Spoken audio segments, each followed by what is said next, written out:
और दोस्तों, हम आपका स्वागत करते हैं आज रात की प्रार्थना में। और यदि आप पहली बार हमारे साथ में प्रार्थना में शामिल हो रहे हैं तो हम विश्वास करते हैं कि प्रभु आज आपके जीवन में अद्भुत आश्चर्य कर्मों को करेंगे। आप हमारे साथ में इस पूरी प्रार्थना में बने रहें। और दोस्तों, आज मैं आपसे बात करना चाहता हूं कि अपनी यात्रा को पूरी करें।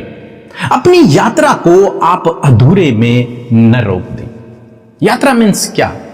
अपनी जो जर्नी है, जीवन की जो जर्नी है, जो विश्वास की एक यात्रा जो एक मसीह लोग कर रहे हैं, विश्वास की यात्रा, विश्वास की रेस भी कह सकते हैं, या फिर विश्वास की जो यात्रा है जो हम सभी लोग कर रहे हैं, उसे बीच में न रोकें। उसे बीच में रोके नहीं। हम में से बहुत से भाई बहन हैं जो विश्वास में चलना तो शुरू करते हैं, वो चलना शुरू करते हैं, स्टार्ट बहुत अच्छी करते हैं, लेकिन आगे चलकर रुक जाते हैं। वो रुक जाते हैं परिस्थितियों को देखकर, रुक जाते हैं समस्याओं को देखकर, रुक जाते हैं एनवायरनमेंट को देखकर, अपने परिवार के लोगों को देखकर, या फिर किसी और व्यक्ति को देखकर वो रुक जाते हैं।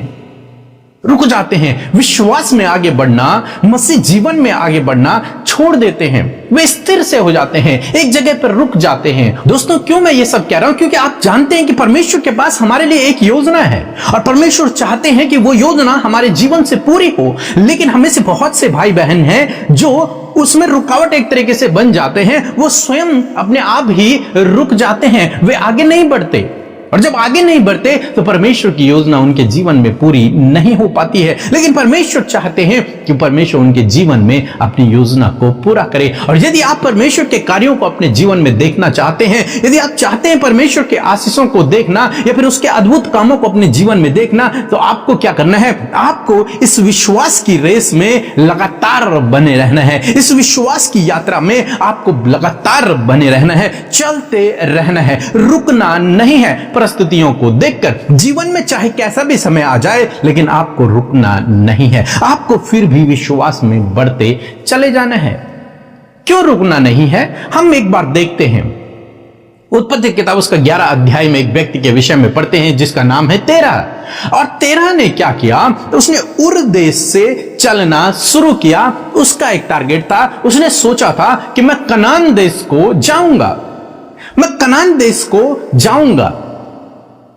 परंतु क्या हुआ? जब वो वहां से निकला तो वो एक जगह पर जिसका नाम हारान है, उस देश में रुक गया और वहीं पर बस गया। वहीं पर वो रुक गया, उसने अपना घर वहीं बना लिया और वहीं वो ठहर गया। फिर उसने आगे जाने का कभी प्लान नहीं किया और बाइबल कहती है कि वो वहीं पर मर गया। तब परमेश्वर ने अब्राहम को फिर वहां से बाहर निकाला और तब अब्राहम कनान देश को पहुंचा। क्या होता अगर तेरह वहां पर नहीं रुकता? क्या होता? वो भी अब्राहम के साथ में परमेश्वर की आशीषों को देखता, परमेश्वर के अद्भुत आश्चर्य कर्मों को देखता, परंतु वो वहीं रुक गया। वो अब्राहम का पिता था।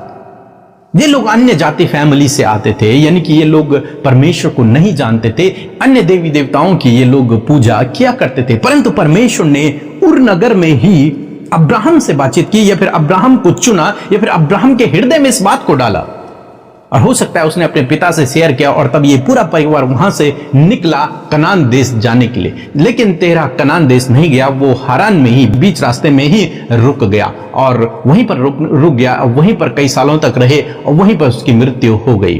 तब अब्राहम वहां से फिर आगे निकला।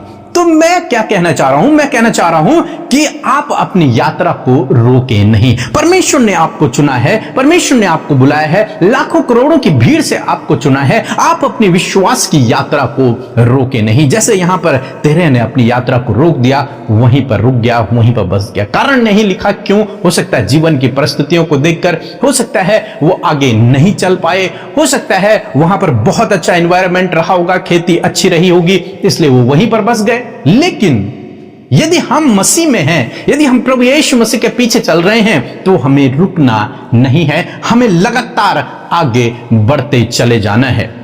इसीलिए तो प्रेरित पौलुस कहते हैं कि मैं आगे की ओर दौड़ा चला जाता हूं, पीछे क्या रह गया उसे छोड़ देता हूं, जो कुछ जीवन में हुआ उसे भूल जाता हूं और आगे की ओर दौड़ता चला जाता हूं।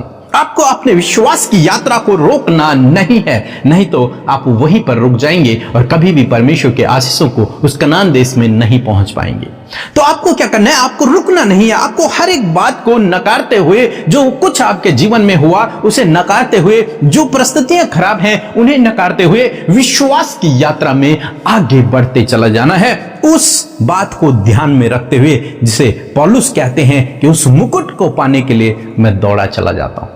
उस मुकुट को पाने के लिए, उस इनाम को पाने के लिए मैं दौड़ा चला जाता हूं। उस देश में पहुंचने के लिए, उस कनान देश में पहुंचने के लिए मैं दौड़ा चला जाता हूं। उस अनंत जीवन को प्राप्त करने के लिए मैं दौड़ा चला जाता हूं। मुझे अपनी यात्रा को रोकना नहीं है। आपको अपनी यात्रा को रोकना नहीं है। विश्वास का वो जीवन लगातार बना रहना चाहिए। प्रार्थना में लगे रहें, वचनों को पढ़ते रहें, संगति में बने रहें, विश्वास में बने रहें और लगातार प्रभु के पीछे चलते रहें, चाहे जीवन में कैसी भी परिस्थितियां क्यों ना आए। लेकिन यदि आप विश्वास में बने रहें तो आप प्रभु के अद्भुत आश्चर्य कर्म को अपने जीवन में देखोगे। सो प्रभु आपको इस वचन के द्वारा बहुतायत से आशीष दे। आमीन।